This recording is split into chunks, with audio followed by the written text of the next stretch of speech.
Assalamualaikum warahmatullahi wabarakatuh. Apa kabar semua? Semoga kita baik-baik saja serta diberikan kesehatan dan keselamatan selalu oleh Tuhan Yang Maha Esa. Nah, pada pembelajaran kali ini kita akan belajar tentang energi. Apa itu energi? Ya, energi adalah kemampuan untuk melakukan sesuatu tindakan atau pekerjaan atau usaha. Seperti contoh, ketika kita berjalan, mengangkat beban, tentunya kita membutuhkan energi berasal dari makanan. Dan juga mobil. Mobil bisa berjalan tentunya itu karena ada energi kimia yang berasal dari bahan bakar minyak. Dan juga lampu. Lampu bisa menyala dikarenakan ada energi listrik. Dalam memperoleh energi, tentunya kita harus tahu bahwa energi itu ada sumbernya, yang dimana sumber energi adalah segala sesuatu yang dapat menghasilkan energi, baik secara langsung maupun proses konversi atau transformasi. Contohnya, seperti energi matahari, air, dan minyak bumi. Makhluk hidup membutuhkan energi yang didapatkan dari berbagai energi untuk melaksanakan berbagai aktivitas. Sumber energi adalah segala sesuatu yang dapat menghasilkan energi. Nah, sumber energi itu dibagi menjadi dua macam.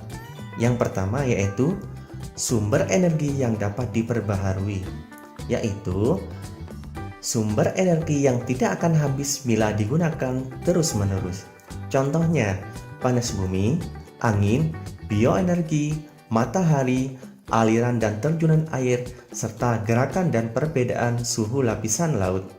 Nah, sumber energi ini meskipun digunakan terus-menerus tidak akan habis. Jadi, siapa tahu ke depannya sumber energi ini digunakan secara sepenuhnya oleh negara kita sehingga apa? Sehingga energi tidak akan habis. Yang kedua yaitu sumber energi yang tidak dapat diperbaharui, yaitu sumber energi yang tidak dapat diperbaharui, tidak dapat diisi atau dibuat kembali oleh alam dalam waktu yang singkat, bukan proses berkelanjutan. Nah, untuk mendapatkan sumber energi ini, prosesnya itu sangat lama, ribuan sampai jutaan tahun. Nah, apabila habis dan tidak bisa diperbaharui kembali. Sumber energi saat ini digunakan untuk berbagai macam kebutuhan seperti untuk pembangkit listrik. Nah, pembangkit listrik ada beberapa macam loh. Salah satunya yang pertama, pembangkit listrik tenaga surya. Apa itu? Pembangkit listrik tenaga surya ini memanfaatkan panel surya untuk menyimpan energi panas dari matahari ke dalam baterai atau api untuk digunakan sehari-hari. Biasanya, pembangkit listrik tenaga surya ditemukan di rumah ataupun bangunan. Nah, PLTS ini sebenarnya sangat cocok dikembangkan di Indonesia, mengingat iklim Indonesia yaitu iklim tropis yang hangat. Kedua, yaitu pembangkit listrik tenaga uap. Pembangkit listrik tenaga uap merupakan pembangkit tenaga listrik yang memanfaatkan tenaga uap untuk menghasilkan energi listrik. Energi listrik tersebut berasal dari hasil pemanasan ketel uap alias boiler untuk menggerakkan turbin pada generator. Selanjutnya, pembangkit listrik tenaga air. Pembangkit listrik tenaga air yaitu pembangkit listrik yang memanfaatkan arus atau aliran air sebagai penggerak turbin yang terhubung dengan generator. Jenis pembangkit listrik ini yaitu memanfaatkan energi murni sehingga menjadikannya sebagai pilihan yang hemat dan ramah lingkungan. PLTA juga bersifat dapat diperbaharui. Umumnya, pembangkit listrik ini dipasang tepat di sebelah sumber air yang cukup besar seperti bendungan, waduk, dan sungai. Selanjutnya yaitu pembangkit listrik tenaga bayu.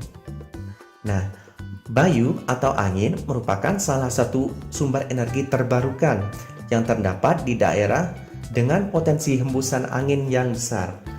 Pembangkit listrik tenaga bayu mengkonversikan atau mengubah energi bayu atau angin menjadi listrik dengan menggunakan turbin angin atau kincir angin sebagai generator. Nah, setelah ada pembangkit listrik, ketika listrik sudah dialirkan ke rumah, kalian tentunya akan menikmati haknya, yaitu memanfaatkan listrik secara sebijak mungkin. Digunakan untuk apa saja listrik tersebut?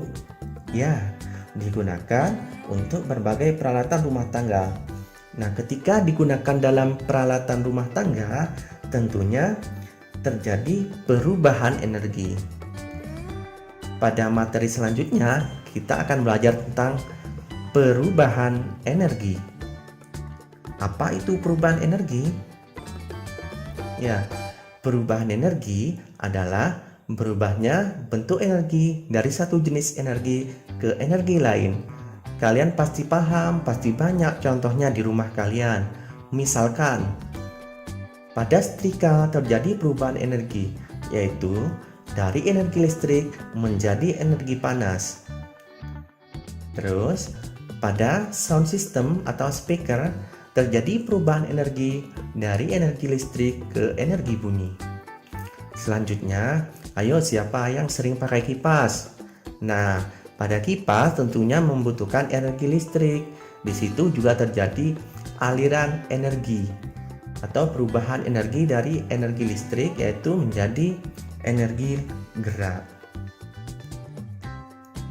Penggunaan energi terus-menerus, apalagi umumnya kita menggunakan energi fosil, yaitu energi yang tidak dapat diperbaharui. Kita harus menggunakan energi sebijak mungkin, yaitu menghemat energi. Penggunaan energi yang tidak dapat diperbaharui bisa diganti dengan energi alternatif. Nah, selanjutnya kita akan belajar tentang energi alternatif. Apa itu energi alternatif? Ya, energi alternatif merupakan sumber energi yang dapat menggantikan bahan bakar minyak atau BBM. BBM adalah energi yang penggunaannya paling besar selama ini karena terlalu banyak digali, sehingga persediaannya semakin sedikit. Tujuannya untuk menggantikan bahan bakar minyak. Dengan energi alternatif dapat menghemat penggunaan bahan bakar minyak. Nah, berikut ini macam-macam bentuk energi alternatif. Yang pertama yaitu pembangkit listrik tenaga panas bumi. Pembangkit listrik ini memanfaatkan energi panas bumi yang juga cukup melimpah. Panas bumi yang ditangkap kemudian akan menghasilkan uap yang dapat menggerakkan generator. Yang kedua yaitu pembangkit listrik tenaga sampah. Nah, seperti kita ketahui, sampah di Indonesia ini sangat banyak. Banyak masyarakat yang masih membuang sampah sembarangan sehingga juga merugikan ke lingkungan atau masyarakat itu sendiri. Nah, sampah itu bisa digunakan sebagai pembangkit listrik loh. Seperti apa? Nah, pembangkit listrik tenaga sampah atau disebut tenaga biomasa yaitu pembangkit listrik termal dengan uap supercritical steam atau berbahan bakar sampah atau gas metana sampah. Prinsipnya ini sama dengan pembangkit listrik tenaga uap. Cuma pada kali ini kita bahan bakarnya akan menggunakan sampah, bukan batu bara. Selanjutnya yaitu pembangkit listrik biomasa atau PLTBM. Pembangkit ini menggunakan bahan bakar organik yang dihasilkan oleh proses fotosintetik berupa produk maupun buangan. Pada pembahasan energi, saya juga mengembangkan karya berupa website yang dikembangkan melalui Google Site. Kalian bisa mengakses berbagai materi tentang energi.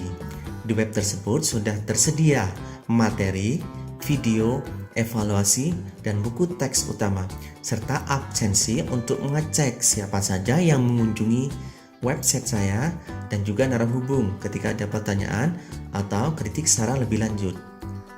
Kalian juga bisa mengaksesnya melalui komputer PC, tablet, ataupun handphone kalian.